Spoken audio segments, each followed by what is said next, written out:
Gente, boa noite, graça e paz, queridos. Nós vamos abrir João capítulo 4, já que estamos pensando no Dia da Mulher Presbiteriana, vamos meditar acerca de uma mulher que é a mulher em Samaria. Eu sei que você conhece o texto, sei que você já ouviu vários sermões em cima desse texto, mas Deus sempre traz mensagem nova ao coração, não é verdade? Vamos ler então? Eu vou ler, você acompanha aí na sua Bíblia. João capítulo 4.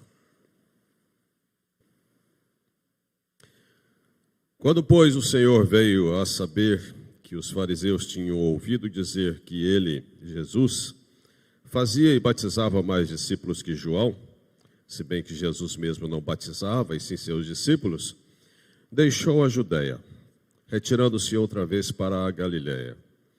E era-lhe necessário atravessar a província de Samaria. Chegou, pois, a uma cidade samaritana chamada Sicar, perto das terras que Jacó dera a seu filho José. Estava ali a fonte de Jacó. Cansado da viagem, assentara-se Jesus junto à fonte por volta da hora sexta. Nisto, veio uma mulher samaritana tirar água. Disse-lhe Jesus: dai-me de beber, pois seus discípulos tinham ido à cidade para comprar alimentos. Então lhe disse a mulher samaritana: como sendo tu judeu, pedes de beber a mim, que sou mulher samaritana? Porque os judeus não se dão com os samaritanos. Replicou-lhe Jesus: se conheceras o dom de Deus, e quem é o que te pede, dai-me de beber, tu lhe pedirias, e ele te daria a água viva. Respondeu-lhe ela: Senhor, tu não tens com que atirar, e o poço é fundo.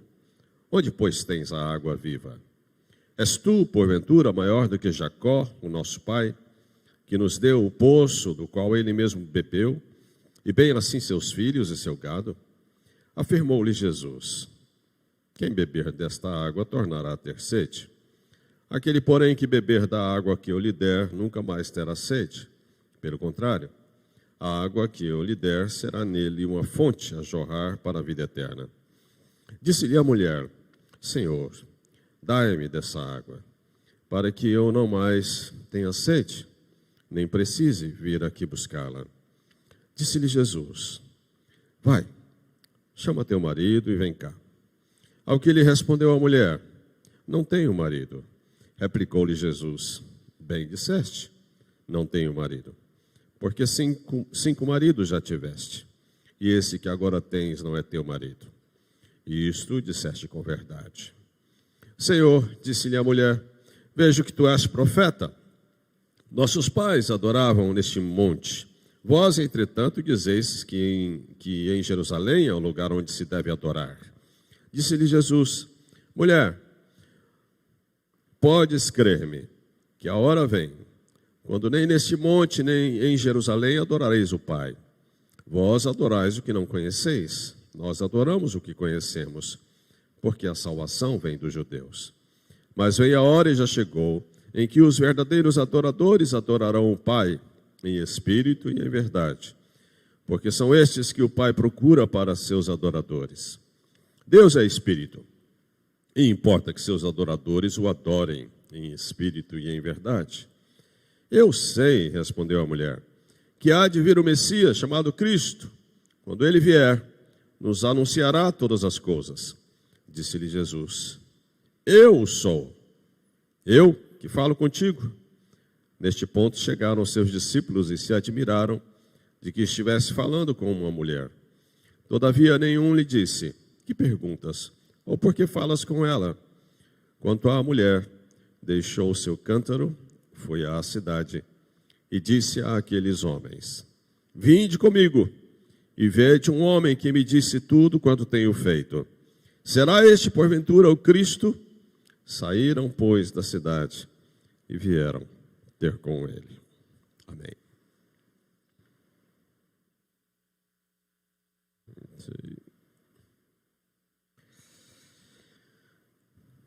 Por onde quer que Jesus tenha caminhado, ele influenciou vidas. Seja sob o aspecto físico, curando pessoas, seja sob o aspecto espiritual, psicológico, libertando pessoas, dando a elas razão para viver, sentido para viver. Mas há pelo menos 3 situações em que pessoas se encontraram com Jesus, mas permaneceram como estavam.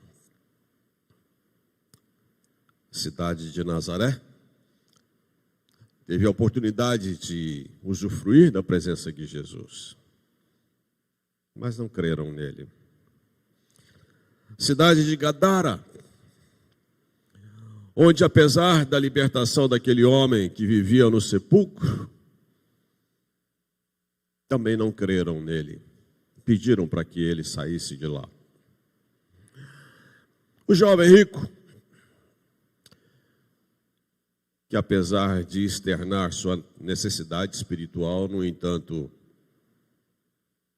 não foi capaz de crer naquilo que Jesus havia lhe dito. Mas há encontros que são transformadores, é verdade. E um desses encontros é justamente o encontro dessa mulher com Jesus. Há encontros que mudam o rumo, muda a vida. E graças a Deus que há encontros que realmente fazem toda a diferença na vida de uma pessoa.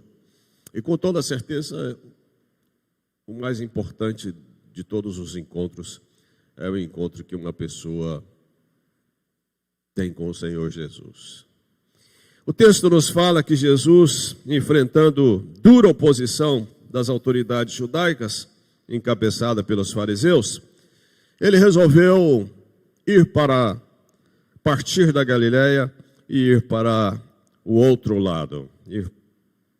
Além disso, além da sua popularidade que aumentava, trazendo-lhe dificuldade, Jesus então, enfrentando dificuldades ali, resolve partir e deixar aquele lugar.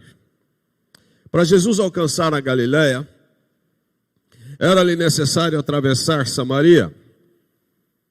E atravessar Samaria era algo complicado para os judeus, porque os judeus não se davam com os samaritanos e vice-versa. Haviam 3 opções para ele chegar ao seu destino. Pela costa do mar Mediterrâneo, onde Jesus evitaria contato com os grandes centros de Samaria. Pela Pérea, onde a caminhada seria mais longa, ele demoraria muito mais tempo para chegar ao seu destino. Ele evitaria passar por Samaria, e na verdade esse era o caminho preferido dos judeus, ou passar por dentro de Samaria, que era o caminho evitado pelos judeus. Jesus escolhe passar por Samaria, ir pelo meio de Samaria. Jesus vai por esse caminho. O texto diz que era-lhe necessário, mas não explica o motivo. Jesus chega em Sicar, cansado, com sede. Seus discípulos vão até a aldeia e Jesus permanece à beira do poço ao meio-dia, horário de pico no sol quente em Sicar. Nesse horário em que as mulheres evitavam ir por causa do calor, chega uma mulher para tirar água do poço e começa a conversar com Jesus. Jesus faz-lhe um pedido. Jesus pede a ela água. E a mulher, percebendo o sotaque de Jesus, rejeita ou questiona-o. Porque tu, sendo judeu, pedes a mim água de beber, que sou samaritana. Há caminhos em nossas vidas por onde Jesus quer passar. E um desses caminhos é em um coração cheio de ressentimentos. Quase ao meio-dia, aquela mulher de Samaria vai tirar água. Jesus lhe dirige a palavra pedindo água. E era natural qualquer viajante em tal situação fazer um pedido como aquele. Mas a mulher, após ouvir a voz de Jesus e reconhecê-lo como judeu, seja por suas roupas, seja por seu sotaque, bombardeia-o com um ar zombeteiro, carregado de ressentimento e desprezo, dizendo: como tu, sendo judeu, pedes de beber a mim, que sou samaritana. Ressentimento antigo, desde a época de Esdras, após a deportação das 10 tribos, Esarhaddon trouxe uma raça mista da Babilônia para repovoar Samaria, que havia sido deixada inteiramente despovoada. O povo samaritano descendia justamente dessa gente. Era uma raça mista. Apesar de ter uma pesada mistura do sangue judaico, mas os judeus desprezavam os samaritanos por não reconhecê-los como uma raça pura. Quando Pompeu invade Samaria e a anexa à província da Síria e a faz palco para os grandes governantes romanos, isso só trouxe mais problemas, porque misturou mais ainda a raça samaritana,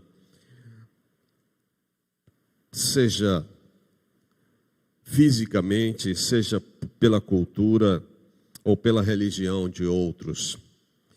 Isso era razão mais do que suficiente para os judeus desprezarem os samaritanos.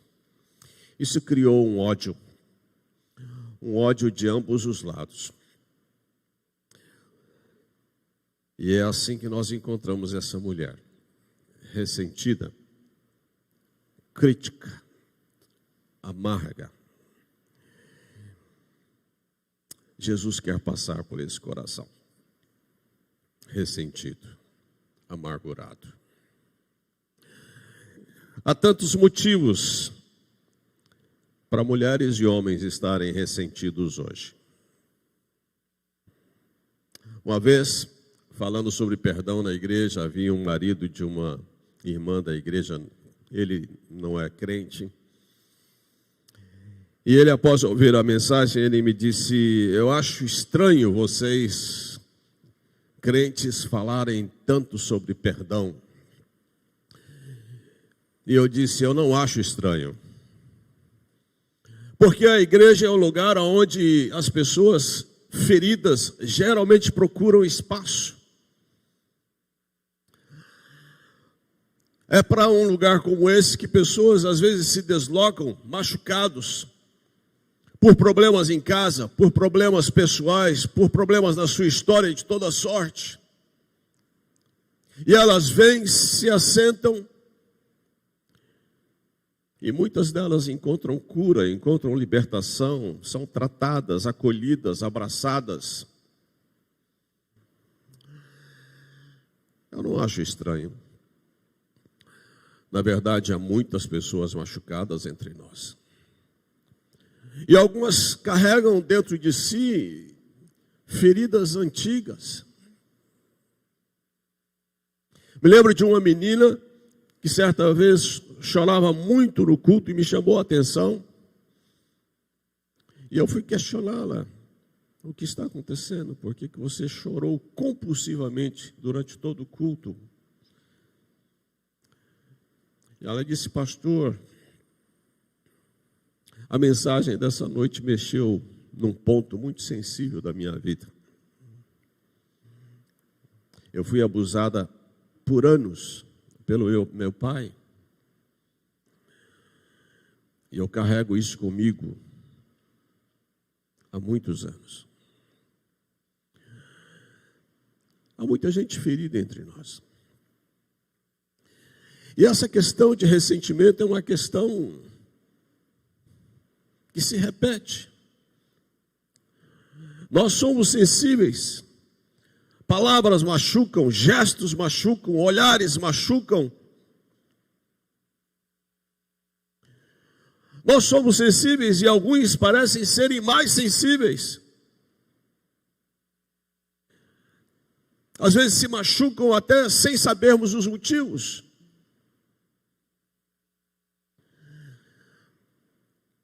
A questão é se Jesus já passou por esse lugar. Essa é a questão. E alguns dizem, pastor, mas o senhor está espiritualizando as coisas. Se eu não espiritualizar isso, de que serve a minha fé?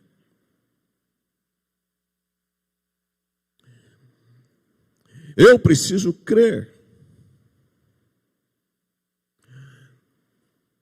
de que Deus pode interferir nas minhas feridas, de que Deus pode me ajudar a perdoar alguém.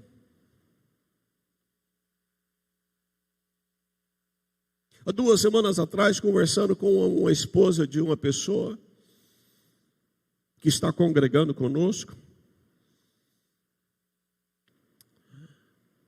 eu disse a ela, você está demorando muito.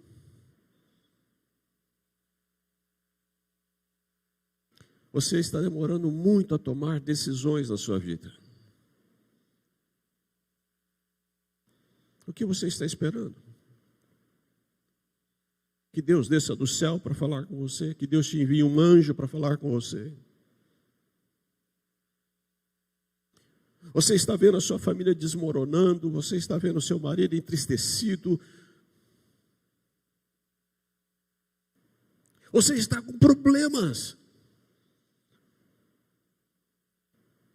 E parte da solução dos seus problemas depende de decisões que você também precisa tomar.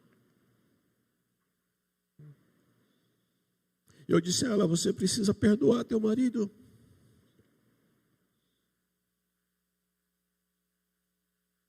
Não, o problema dele não foi traição, e ainda que tivesse sido.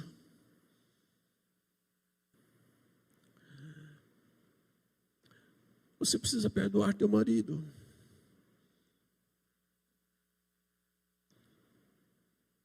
Você está punindo o teu marido.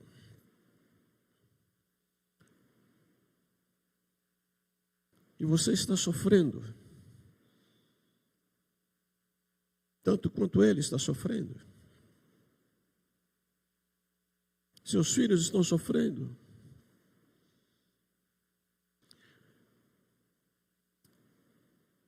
Mas aí talvez você esteja pensando, é tão difícil perdoar. E é tão fácil falar, né, pastor? Eu falei, não, eu sei que é difícil.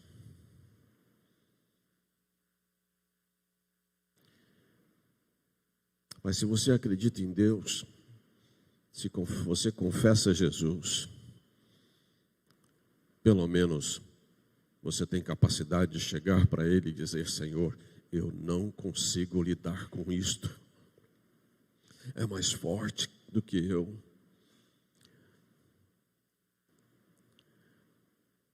Eu disse a ela, você precisa tomar decisões. E uma delas,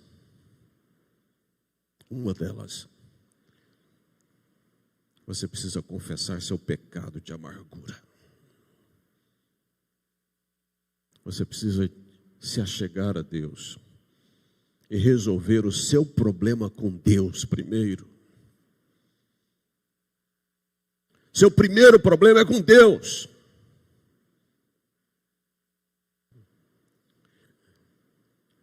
Abre o teu coração diante de Deus.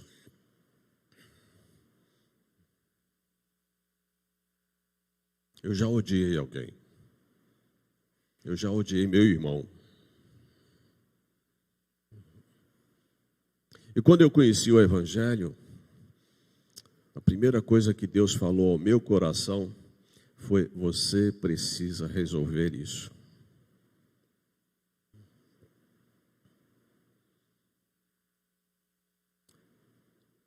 Como?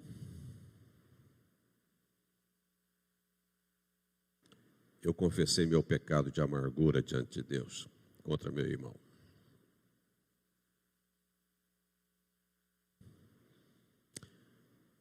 Eu confessei perdão ao meu irmão. Eu disse: em nome de Jesus, eu perdoo meu irmão. Existem alguns perdões que eu acredito que nós damos por fé em Jesus.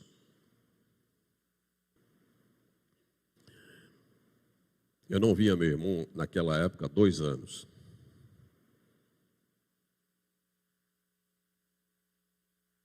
Terceiro, eu pedi para que Deus curasse as minhas feridas. Uma coisa é você perdoar. Outra coisa é você ser curado. Mas para você ser curado, você precisa se perdoar.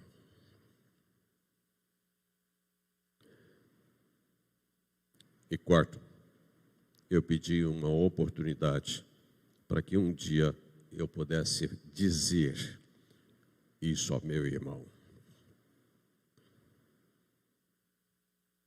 Anos depois, eu tive essa oportunidade.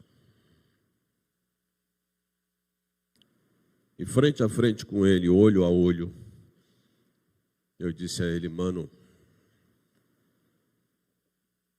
humanamente falando, eu tenho todos os motivos para te odiar,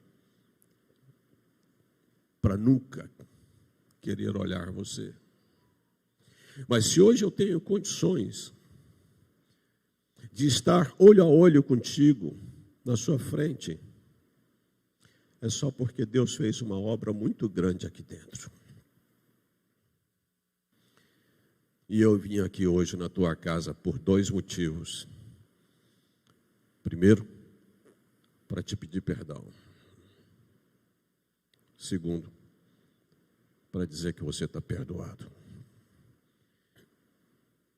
de todo o mal que você fez à nossa família. Jesus quer passar num coração ressentido e ferido. Não importa o que aconteceu.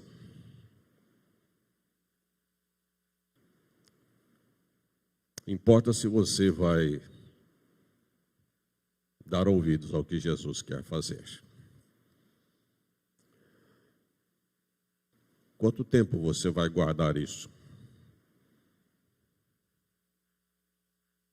Quanto tempo você vai ficar demorando para tomar decisões que são tão importantes para que você cresça espiritualmente e se fortaleça emocionalmente? Jesus quer passar em um coração cheio de ressentimentos, seja qualquer que tenha sido o seu motivo. E hoje, eu percebo que as pessoas parecem estarem mais endurecidas.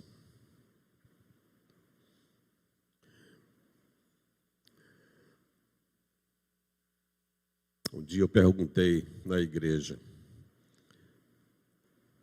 os homens, seus homens, seus maridos, seus filhos, costumam reconhecer seus erros e pedir perdão para vocês, mulheres?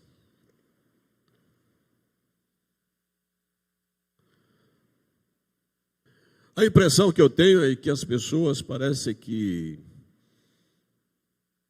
têm dificuldades em reconhecer erros, muito mais de assumi-los publicamente.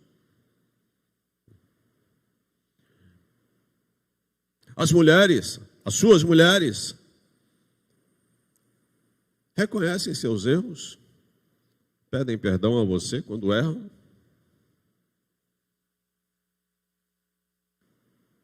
Eu ouço às vezes crentes dizendo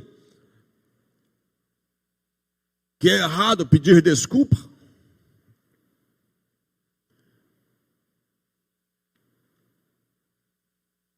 E eu fico assustado com isso.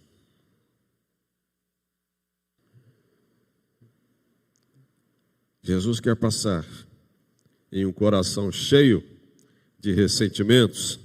Jesus quer passar em um coração árido e sem vida. Jesus continua a conversa com ela, buscando revelar-lhe de que seu coração estava seco e que ele era a solução, a água que poderia saciar-lhe, molhar suas amarguras, suas feridas abertas. Ela não entende o que Jesus está dizendo. Seu coração é insensível para entender de imediato a voz de Jesus. E faz uma pergunta irônica, verso 11 e 12. És tu, porventura, maior do que Jacó, nosso pai, que nos deu o poço, no qual ele mesmo bebeu, e bem assim seus filhos e seu gado? A água que ela precisava era água para a alma. Jesus responde a ela: quem beber desta água tornará a ter sede. Aquele, porém, que beber da água que eu lhe der, nunca mais terá sede. Pelo contrário, a água que eu lhe der será nele uma fonte para jorrar para a vida eterna.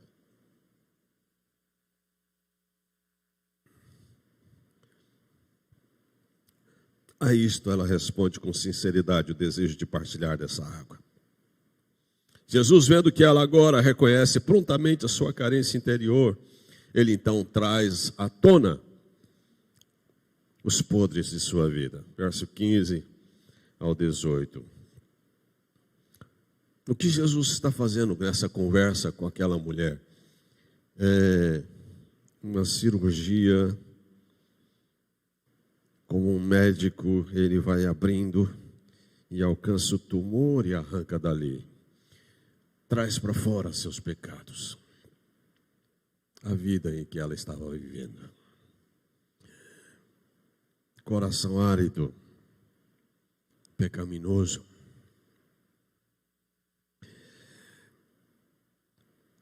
Como é que você lida com os seus pecados? Vamos falar com sinceridade. Quando Jesus fala de vida abundante, você acredita nisso? Você acredita? Quando Jesus diz, o ladrão vem somente para roubar, matar e destruir, mas eu vim para que vocês tenham vida e vida em abundância. Você acredita nisso? Você acredita? Quem acredita? Você acredita? Mas o que é a vida abundante? Você já se perguntou?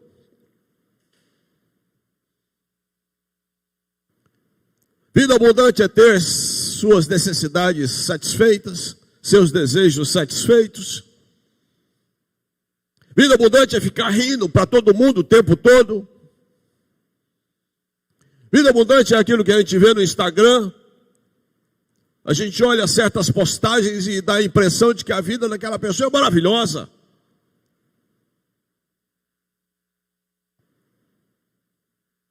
Está sempre sorrindo, sempre bem, parece propaganda de margarina. Isso é vida abundante.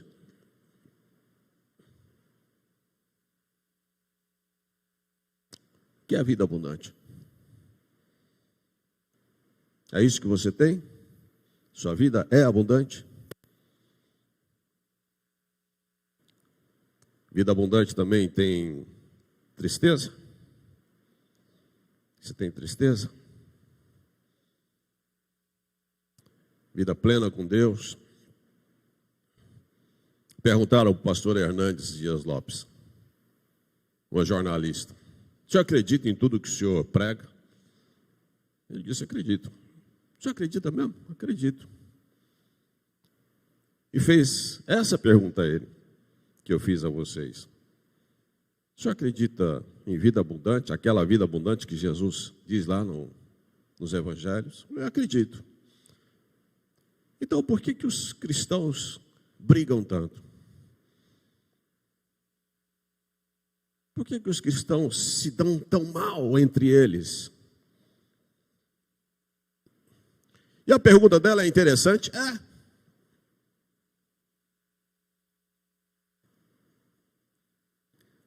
Porque se nós vivemos e conhecemos a vida abundante de Jesus, por que nós temos tantos desencontros e desentendimentos? Por que a nossa vida parece tão árida, tão seca? Essa mulher, ela é áspera, seca.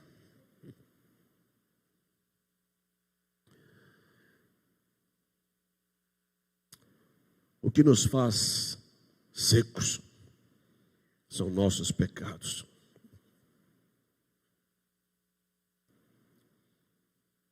É a nossa imaturidade.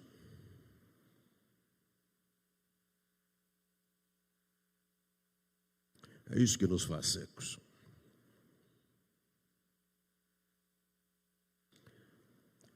Nossos desentendimentos nem sempre são por conta das nossas diferenças de ideias, mas a nossa falta de respeito e insensibilidade ao outro, nosso egoísmo, dureza do nosso coração.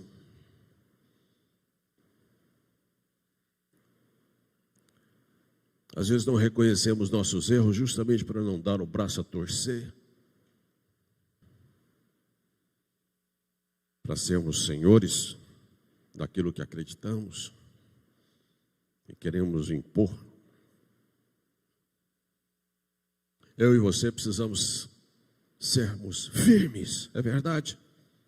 A gente precisa ser firme.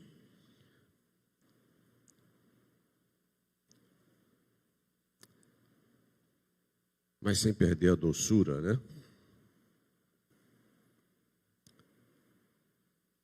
Sermos firmes, mas ao mesmo tempo sermos sensíveis. Essa mulher tem um coração árido, sem vida. Precisava de Jesus. Talvez você esteja precisando de Jesus. Talvez você olhe para a sua vida e você vê sequidão. Talvez você diga, mas eu já tenho Jesus. Talvez você esteja precisando ser mais cheio de Jesus.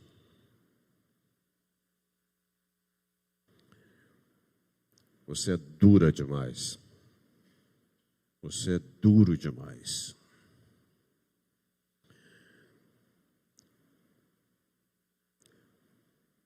Sua relação com Deus parece estar se tornando cada dia mais seca. Talvez você esteja precisando de mais água viva na sua vida. Aquela mulher precisava conhecer Jesus. Sua vida era seca demais. Jesus quer passar em uma religiosidade fria e de aparências. Jesus diz à mulher tudo o que ele queria, e a mulher percebe ser ele um judeu especial, percebe ser ele um profeta, e entra em uma discussão teológica com ele. E diz a ele, olha, nossos pais adoravam neste monte, vós, entretanto, dizem que é em Jerusalém o lugar onde se deve adorar. Os judeus haviam negado aos samaritanos a participação na reconstrução do templo de Jerusalém. Manassés, sacerdote expulso por Neemias,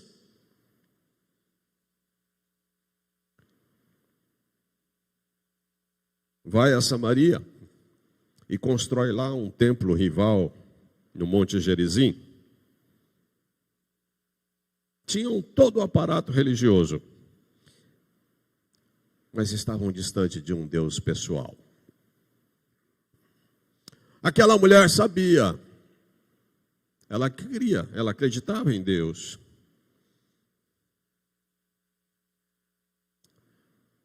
Era uma religiosa, mas não tinha relacionamento pessoal com Deus. Cristianismo não é religião, cristianismo é relacionamento com Deus.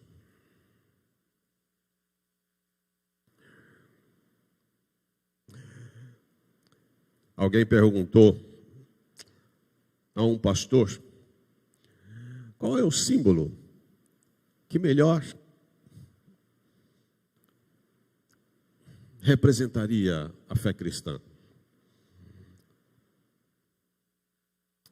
Ela esperava que o pastor respondesse, talvez, a cruz, talvez o túmulo vazio, mas para surpresa dela, o pastor virou-se para ela e disse, a mesa.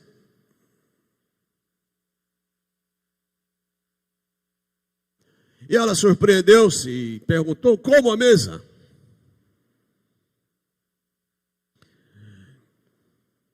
Nós estávamos afastados de Deus. Deus nos trouxe para a mesa.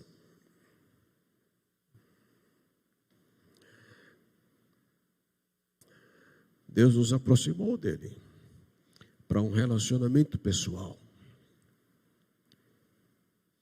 Vida cristã é relacionamento. Na ceia nós estamos diante da mesa. E uma refeição para o judeu é algo íntimo.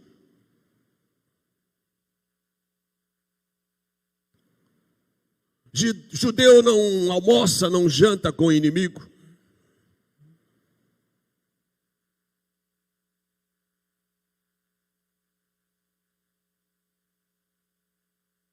Eu já tive ovelhas que são judeus.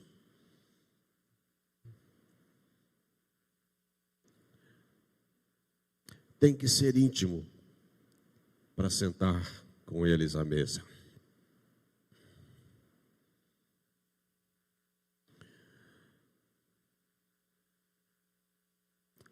Jesus, quando ele vai ensinar seus discípulos o Sermão do Monte a orar, como é que ele começa a oração?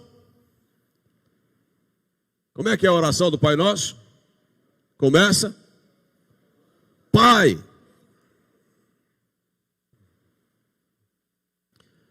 A oração de Jesus com os seus discípulos, ao ensiná-los a orar assim, é revolucionária. Ninguém nunca tinha se referido a Deus chamando-o de Pai. No Velho Testamento não tem nenhuma oração que começa com Pai.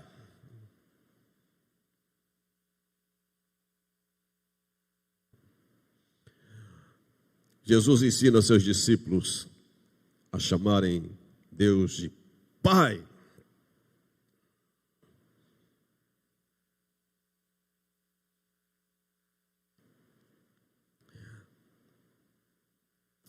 Jesus nos chama para um relacionamento pessoal. Vida cristã é relacionamento com Deus. Se você só traz sua Bíblia para a igreja, seja no celular, seja aqui. Se você só costuma vir à igreja no final de semana, aí você vem, senta, ouve, canta, ouve a oração, se levanta, vai embora e deixa Deus aqui e vem aqui encontrar-se com Ele só no outro domingo, você não sabe o que é cristianismo.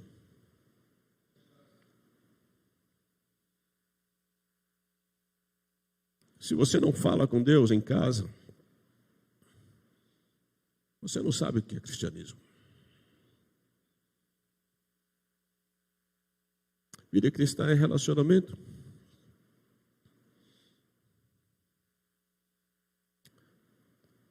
você convive com Deus.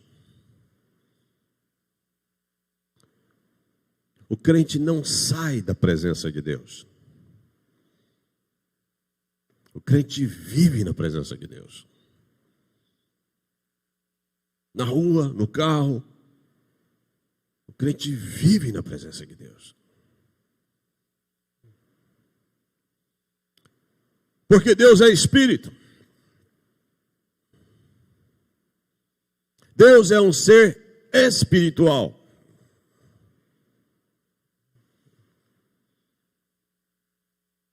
Deus é espírito. Você pode conhecer religião e não conhecer a Deus.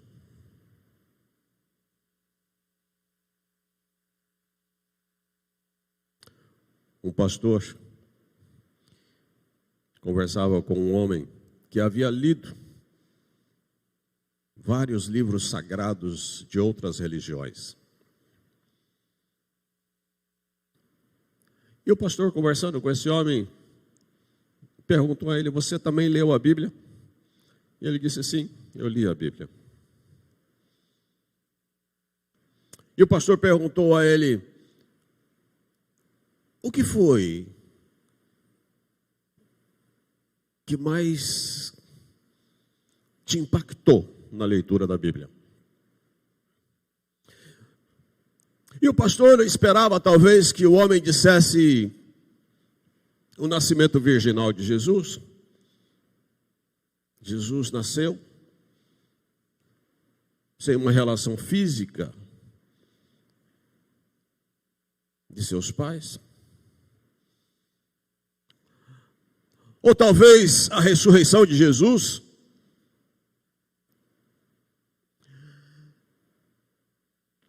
Mas o homem disse a ele: o que mais me impactou na leitura da Bíblia foi quando Paulo diz que aqueles que confessam a Jesus são habitação do Deus vivo. Eu não vi isso em nenhum livro sagrado. Eu não vi isso no livro dos Vedas, eu não vi isso no Alcorão, eu não vi isso em lugar nenhum.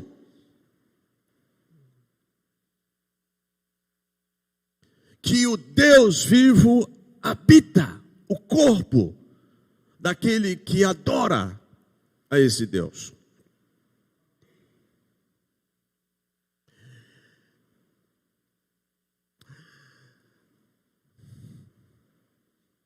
É isso que faz toda a diferença.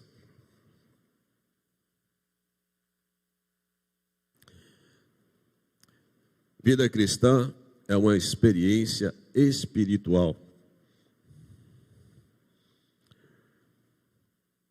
Deus habitando e nós nos relacionamos com Ele. Deus habitando na pessoa do Espírito Santo e nós nos relacionando com Ele na pessoa do seu Filho. Essa mulher, ela é impactada com essa mensagem.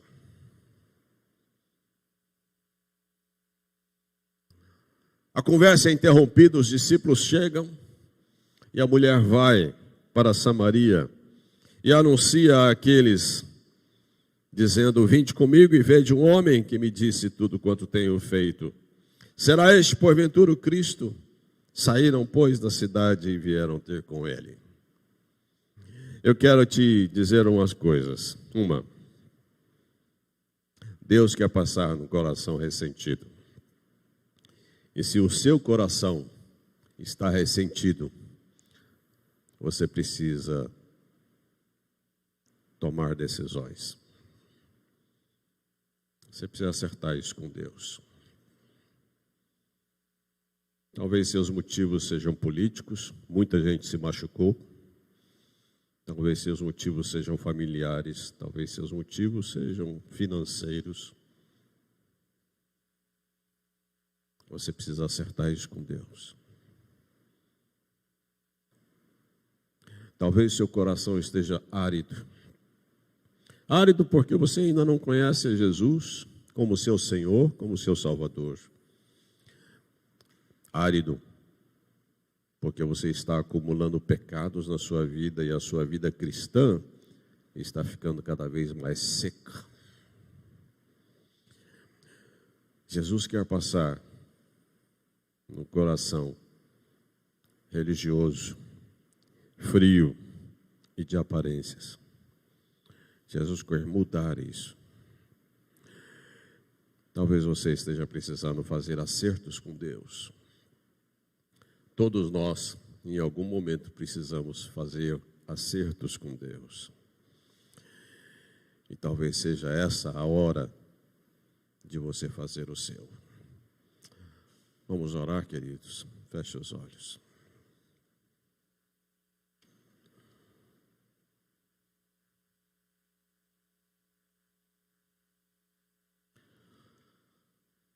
Vou dar um tempo para você falar com Deus.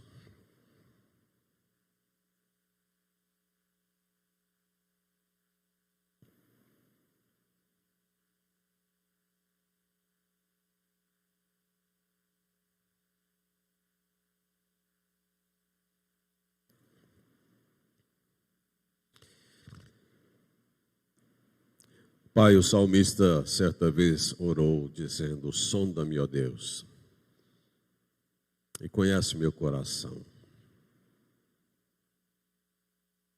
Vê se há em mim algum caminho mau e guia-me pelo caminho eterno. Senhor, no louvor hoje, nós cantamos pedindo ao Senhor que enchesse esse lugar e enchesse a nossa vida.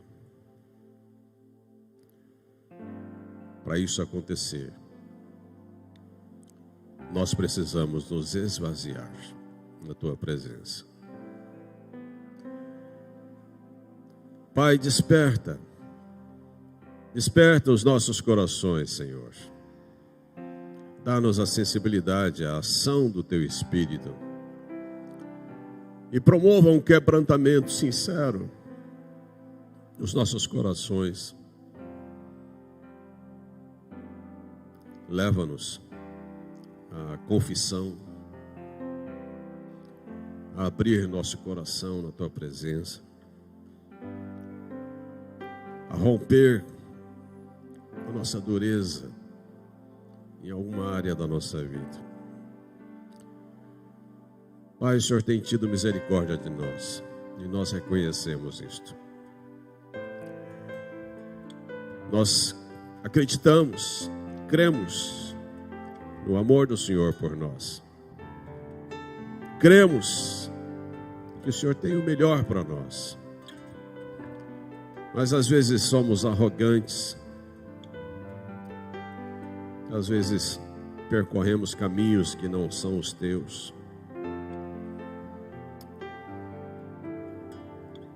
Pai, venha ao nosso encontro nessa noite aqui, Senhor.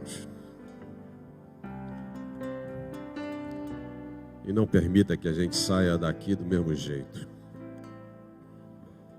Dá-nos a capacidade de sermos honestos em falar contigo o que pensamos, o que sentimos, o que queremos. Dá-nos a capacidade, Senhor, de vermos os nossos inimigos sendo vencidos dentro de nós. Promova a libertação, Senhor, das nossas vidas, de uma religiosidade que não te agrada, e atraia-nos para mais perto de Ti. Leva-nos a uma dimensão maior, Senhor, de intimidade contigo.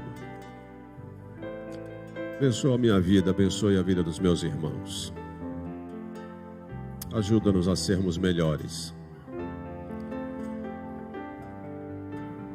Não para sermos melhores apenas, mas para que as mudanças que o Senhor tem feito em nós, de alguma forma glorifique o teu nome e desperte a curiosidade de outros. Assim oramos, para que teu nome seja louvado e para que o agir do maligno seja vencido, em nome de Jesus. Amém.